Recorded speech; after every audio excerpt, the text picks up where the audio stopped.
ನಾನು ಕಲಿತದ್ದು ಕಡಿಮೆ ಆಯಿತು. ನನ್ನ ಒಳಗಿನ ಮನಸ್ಸು ಹೇಳುತ್ತದೆ ಕಲಿರತ್ತ ಬೀಜ ಕಲಿರತ್ತ ಬೀಜ ಕಲಿರತ್ತ ಬೀಜ. ಇನ್ನಿರಲಿಂದ ಕಲಿಯುವುದು.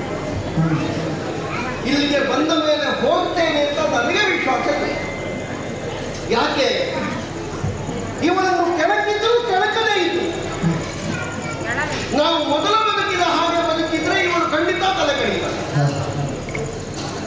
ಅದನ್ನು ಏನು ಮಾಡಬೇಕು? ನಾನು ಒಂದೇ ಇರುವುದು ನನಗೆ. ಅವನು ಏನು ಯಾವ ಅಂತ ಅರ್ಥ ಮಾಡಿಕೊಂಡು ಆ ದಾರಿಯಲ್ಲಿ ಮುಂದುವರಿಯುವುದು.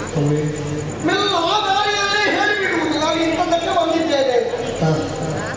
ಅವಳ ಪ್ರತಿಕ್ರಿಯೆಯಲ್ಲಿ ನನ್ನ ಉತ್ತರ ಕ್ರಿಯೆ ಆಗ್ತದ ಅಲ್ಲ ಶುಂಭನಿಗೆ ಹೇಳುವುದಕ್ಕೆ ಉತ್ತರದ ಕ್ರಿಯೆ ಆಗ್ತದ ನನಗೆ ಗೊತ್ತಿಲ್ಲ. ಇಲ್ಲದೆ ಇದ್ರೆ ಈ ವ್ಯವಸ್ಥೆಯಲ್ಲಿ ಯಾರಾದರೂ ಹೋಗಿ ಹೇಳಿದ್ದಾರೆ. ಶುಂಭನಲ್ಲಿ ಹೋಗಿ ಹೇಳಿದ್ದಂಥದ್ದು ಒಬ್ಬಾಕೆ ಕಂದನ ಹೆಣ್ಣಿದ್ದಾಳೆ. ಏನವರ ಕಣ್ಣಿಗೆ ಇದು ಕಾಣಲಿಲ್ಲ. ಅವಳು ಉಯ್ಯಾಲೆಯನ್ನು ಕಟ್ಟಿ ತೂಗುತ್ತಾ ಇರುವುದು. ಹಿಂದೆ ಮುಂದೆ ಮುಂದೆ ಹಿಂದೆ ಹೋಗ್ತದೆ. ಅದು ಏನು? ಭೂತದ ಬಗ್ಗೆ ಚೆನ್ನಾಗಿ ತಿಳಿದವ. ವರ್ತಮಾನವನ್ನು ಅರ್ಥ ಮಾಡಿಕೊಂಡು ಭವಿಷ್ಯವನ್ನು ಯೋಚಿಸುವುದಕ್ಕೆ ಅವಕಾಶ. ಹಿಂದೆ ಮುಂದೆ ಹೋಗುವುದು ಸುಮ್ಮನೆ ಅವರು ದೊಡ್ಡದು ಕೂಡಲ್ಲ. 3 ಮನೆಯುಳ್ಳಂತಹ ಶಿವನ ಕಾಲಪೂರಕ್ಕೆ ನಾನೇ ಇದ್ದೇನೆ ಎನ್ನುವುದನ್ನು ಸಾಂಕೇತಿಕವಾಗಿ ತೋರಿಸಿ ನಿಮಗೆ ಅರ್ಥ ಆಗುವುದಿದ್ರೆ ಅರ್ಥ ಆಗುವುದು. ನಿಮ್ಮ ಜೀವನವೇ ಅರ್ಥ ಆಗುವುದಿಲ್ಲ.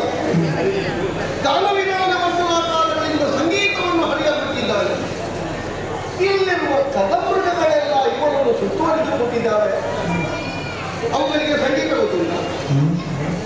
ಆದರೂ ಕೆಲವು ಸಲ ಸಂಗೀತ ಗೊತ್ತಿಲ್ಲದೇ ಇದ್ದವರು ಸುಶ್ರಾವ್ಯವಾದ ಸಂಗೀತ ಕೇಳುವಾಗ ಅವರ ಕಡೆ ಕಾಲಾಗ್ತದೆ. ಅಲ್ಲಿ ನಿಲ್ಲುವಾಗ ಇಲ್ಲಿ ನಿಲ್ಲುವುದಿಲ್ಲ. ಅದಾಗಿ ಆಗ್ತದೆ. ಆದರೂ ಅದರಲ್ಲಿ ತನ್ಮಯವಾಗ್ತಾರೆ. ಬ್ರಹ್ಮವಂಡ ಕೋಟಿ ನಾಯಕ ಅಖಿಲವಂಡ ಕೋಟಿ ನಾಯಕ ಹಿರಣ್ಮಯೇನ ಪಾತ್ರೇಣ ಸತ್ಯಕ್ಕೆ ತದೇಗತಿ ತನ್ನೈಗತಿ ತತ್ತೂಳೆ ತತ್ತಂತಿಕೆ ತದಂತರಸ್ಯ ಸಮಸ್ಯಾಪ್ಯವಾಯಿತಃ ಎಲ್ಲದರಲ್ಲಿಯೂ ಎಲ್ಲವಾಗಿಯೂ ತಾನೇ ಇದ್ದೇನೆ ಎನ್ನುವಂತಹ ಒಂದು ನಿರೂಪಣವನ್ನು ಕಾಣುವವರ ಕಣ್ಣಿಗೆ ತೋರಿಸುವುದಕ್ಕಾಗಿ ಇಂತಹ ವ್ಯವಸ್ಥೆಯನ್ನು ಕುರಿತಿದ್ದಾಳೆ.